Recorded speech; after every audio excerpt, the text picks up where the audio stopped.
কয়েক million dollar সুবিধা নিয়ে ভারতের আদানির সঙ্গে বিদ্যুৎ আমদানি চুক্তি করেছিল হাসিনা সরকার এবং কয়েকজন আমলা।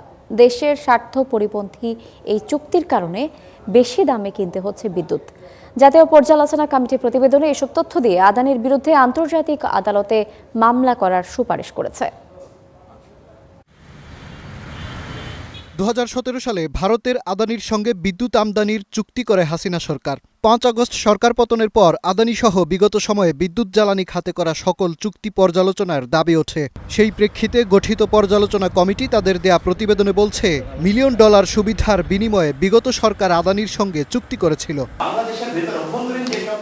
রোববার বিদ্যুৎ ভবনে আয়োজিত সংবাদ সম্মেলনে পর্যালোচনা কমিটি এই তথ্য তুলে ধরে আন্তর্জাতিক আদালতে আদানির বিরুদ্ধে মামলা করার সুপারিশ করে।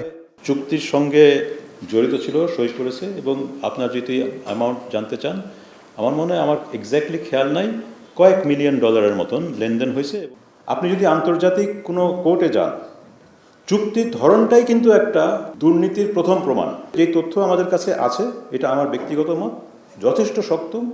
পর্যালোচনা কমিটি বলছে, বিদ্যুৎ জ্বালানি দ্রুত সরবরাহ আইন 2010 বাতিল করতে হবে। এছাড়া স্বাধীন জ্বালানি তদারকি প্রতিষ্ঠান গঠন সহ ভবিষ্যতে উন্মুক্ত দরপত্রের সুপারিশ করেছে।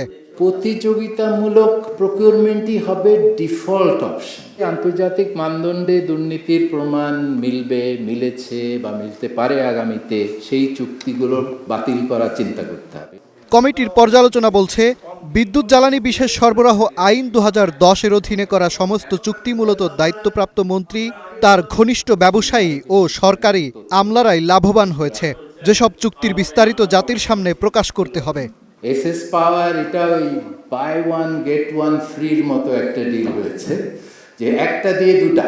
রিলায়েন্সের তা আরও ইন্টারেস্টিং ব্যাপার, যে এটা ভারতে একটা অচল বিদ্যুৎ কেন্দ্র প্ল্যান্ট, সেই প্ল্যান্টটাকেই বাংলাদেশে নিয়ে আসা হয়েছে। সেগুলো সবই জনসম্মুখে তুলে ধরা, তথ্যগুলো প্রকাশ করা। কমিটির প্রতিবেদনে আরও বলা হয়, দুর্নীতির জন্যই আওয়ামী লীগ সরকার বিদ্যুৎ খাতে অন্তত 10,000 মেগাওয়াট সক্ষমতা অপ্রয়োজনে বাড়িয়েছে। মাজহার মাহবুব, স্টার নিউজ, ঢাকা।